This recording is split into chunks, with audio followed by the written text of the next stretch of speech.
medical scribe. And I'm going to tell you a quick story about someone who I'm going to call Kelvin. So Kelvin wanted to get a job as a writer. He wasn't happy with his previous job and he wanted to go ahead and do something where he could use his writing skills because he was a really fast typer. And he also wanted to work in the medical field. So he looked for a job as a scribe because typically they do end up getting jobs in the medical field. So he ended up getting a job with a small scribe company and he worked in an ER. Now, the shifts were, relatively hectic, but he actually enjoys that. He likes the faster pace. And he said that the workload for him was compensated extremely well. He was also extremely happy with the flexibility of the job as well as the days off that he got. So this is the story of Kelvin, who posted about his experience on Reddit as a medical scribe. Now, as a medical scribe, of course, what you do is you actually write down what doctors say. And you might be thinking to yourself, Shane, what could be more thrilling than listening to a doctor dictate for hours at a time? No, but seriously, this is a challenging yet rewarding career. And it's also a really good way of getting into the healthcare field. Many people start off as scribes and then they move into other roles. A lot of people even get jobs as scribes while they're still in college. Another really cool thing as a scribe is you can get a remote job as well. You don't actually have to be there in person. Now, there are many companies out there that hire people for this role of medical scribe, but there's two companies that sort of stood out above the rest and people tend to have the best opinion on. And those two companies are Acuity Solutions and Virtuity. And these have a ton of positive reviews on Reddit. So for instance, this person said that they were working for Acuity Solutions as a scribe for about 6 months,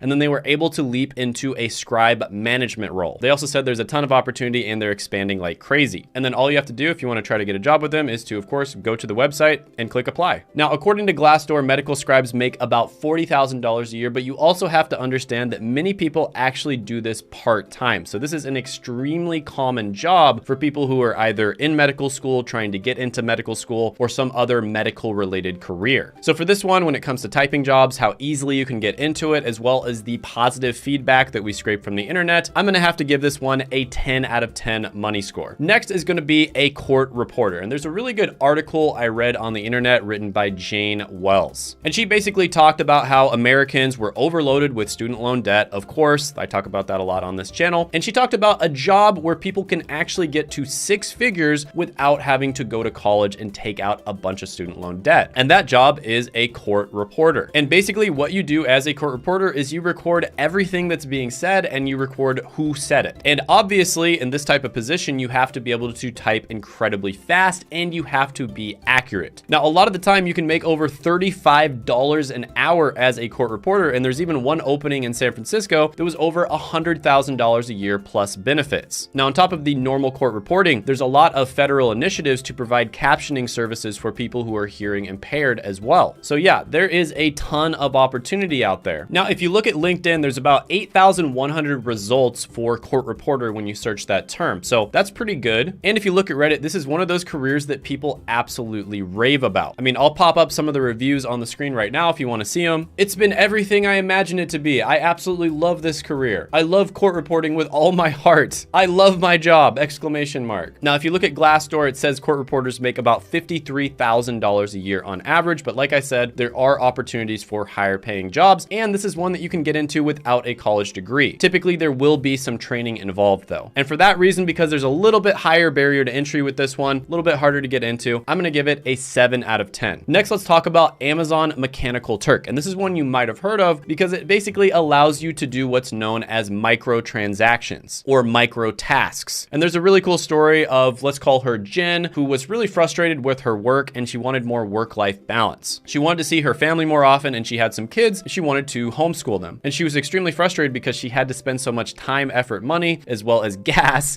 getting her kids to school, as well as getting herself to work. So she wanted to be able to work from home and homeschool her kids at the same time. So she wanted a job where she could basically set her own hours, have some autonomy, and have more control over her time as well as her money. Now, she tried many things, but the one that worked for her best was Amazon Mechanical Turk or MTurk. And she was able to make an extra $2,000 to $2,500 per month doing this. And at the same time, she's able to do all the other things that she needs to do at the house, taking care of her kids, as well as doing errands. So basically, this is a marketplace for small tasks that do involve some human intelligence. So let's say you're a business owner and you have a task where you need it to be done every single day, and it does require some skill. Let's say it requires some data analytics skill, for instance, and you probably can't have somebody on your team do it. But it's also a task that would be kind of long enough and also annoying enough that you don't want to have to do it yourself. So you would hire somebody who has these data analytics skills, and you would basically just have them do it for maybe 30 minutes a day or 15 minutes a day. Or maybe there's a task that requires some human input from somebody who has some creative writing ability, for instance. A lot of people watching this probably want that. These are the types of jobs that you would put on MTurk as well. Now, the thing about doing MTurk is when you first start off, you're probably going to have to do some of the lower level jobs, and you're likely going to be making somewhere around minimum wage doing this. But the good thing about MTurk is you can get this money incredibly quickly. This is something where you can start making money right away. And once you get some experience, you kind of know which jobs to take and which jobs to stay away from. You can definitely make more money than that. So according to Glassdoor, MTurk workers at Amazon make around $43,000 a year. And there is a ton of positive reviews about MTurk on Reddit. And this is really good to do if you're somebody, for instance, like a stay-at-home mom, where you are pretty busy throughout the day, but you have little stretches where your kids are maybe napping or something like that, where you can, get on the computer and do some extra work. So it's an extremely flexible way to make some extra money on the side. And I actually think just the concept of MTurk is awesome, especially now that I'm somebody who is a business owner and I have these little problems in my business where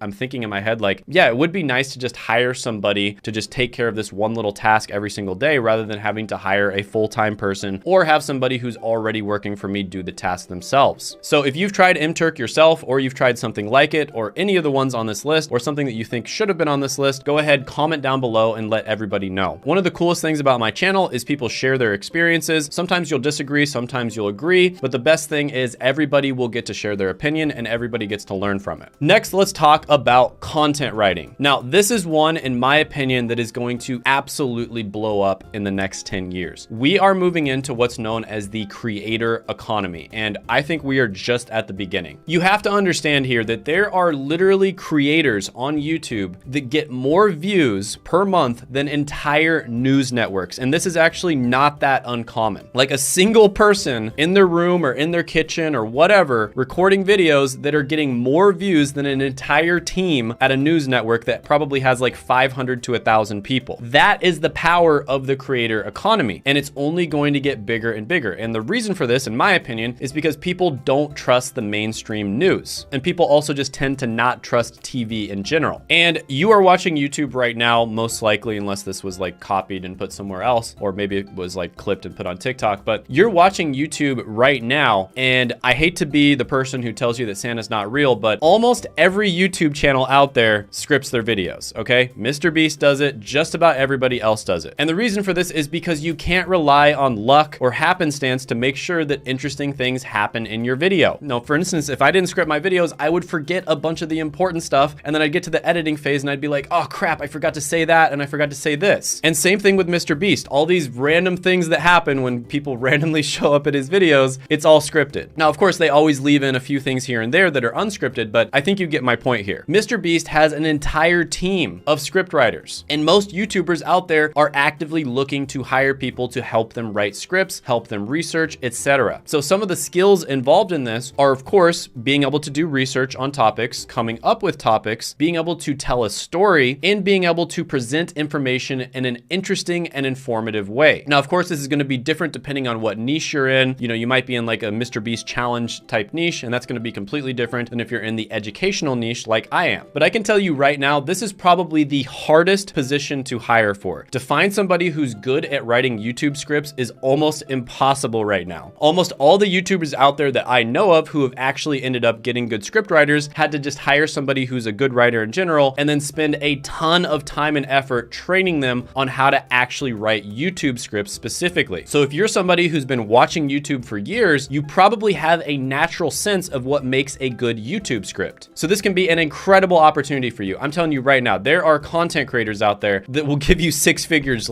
just like that if you're a good script writer, like no questions asked. And the great thing about content writing is this can also be done on a side hustle / freelancer basis. So this one has a very low barrier to entry. You could literally post on Fiverr and start writing content. There's a lot of websites out there as well, like iWriter.com, for instance, where you can start writing content. Now, there are specific niches, in my opinion, that are going to be better than others. You can also help them come up with their content strategy. That's a whole nother topic, but if you're good at writing content, you can help them come up with content strategy. So there's a lot of other areas that you can move into that pay even better. So this one, without a doubt, probably the best one in the entire video. There's a lot of opportunity at the entry level and a lot lot of opportunity over time. This one gets a 10 out of 10. Next, let's talk about one of the most common writing jobs that you see on YouTube, which is closed captioning and transcription. Now, this one can be really good, don't get me wrong, and you can get a job in it relatively easily, which is why you hear about it so much on YouTube. But there's a few things that are not so good about captioning and transcription, and some of those are, for one, it's probably going to get automated relatively soon, and it may not get fully automated, but we'll probably get to the point where AI does like 95% of the work, and then somebody kind of comes in at the end and just makes sure that the AI got everything correct. The second thing is you're not really learning any valuable skills other than being able to type fast. And there's a limit in how fast you can type, right? You can only type so fast. I think like maybe 150 words per minute is about as fast as you can get. There might be some, really good typers out there that can get up to like 200, but there's absolutely a limit to how fast you can type. So once you get to that point, your personal limit, you're not really going to be learning all that much beyond that. So you're not getting that much value out of doing transcriptioning. So I do think this is a good one where if you absolutely have to make money right away, this can be a good option for you, but it's definitely not something you'd want to do forever. So if there's somebody you know who needs to make money right away, first of all, you should definitely share this video with them. But yeah, this can be pretty decent for that. So a few companies that people do talk about quite a bit on Reddit are going to be VTAC, Caption Max, as well as Rev. And on Glassdoor, it says closed captioners make about $40,000 a year and subtitle editors make about $52,000. So this one, I'm gonna give it a 6 out of 10 overall money score. Next is going to be a chat agent. And this is exactly what it sounds like. It's going to be somebody who chats to people. So it's going to be very similar to customer service representative, but instead of having to listen to angry Karens screaming at you, you only have to read their text. So it's a lot better. So this is another one that had a ton of positive feedback on Reddit. And it's also one where you can get a job incredibly quickly. And you also have an advantage if you're like a native English speaker. So somebody from the United States, Britain, Australia, etc. And the reason for that is because you will be able to type in a more like native English type of way. And a lot of the time customers will appreciate that. So with this one, if you look it up on Glassdoor, they make about $36,000 a year. So it's not that great. But like I said, this is one that you can get into incredibly quickly. Like you could probably get a job in a week if you really had to. So overall, I'm going to give this one a 5 out of 10 money score. Next, let's talk about Clickworker. Now, this is very similar to Mechanical Turk or MTurk, but it's specifically for creating micro jobs that are related to typing, hence why it's called Clickworker. And this is another one that Reddit absolutely raves about. So if you go to the Beer Money subreddit, this is one of their favorites. So this person, for instance, talks about their experience where they're making about $13 to $18 an hour on average. But they also mentioned that the week before was really slow and they only made about $40. So typically you're going to have less work than something like Mechanical Turk, but the work that you do get is going to be better paid. So there's definitely some pros and cons to this. This is one where you can make money right away. It's quite easy. You can make better money per hour than you would on something like MTurk, and you can make that better money right away, but there's also not going to be nearly as much opportunity. But overall, I'll give this one basically a tied score with Mechanical Turk. I'll give it an 8 out of 10. Now, one thing that's unfortunate about most of the typing jobs on this list is a lot of them don't have much of a future. So they could be good right away to make money if you just need money right now, but unfortunately, you're not going to learn that many valuable skills for the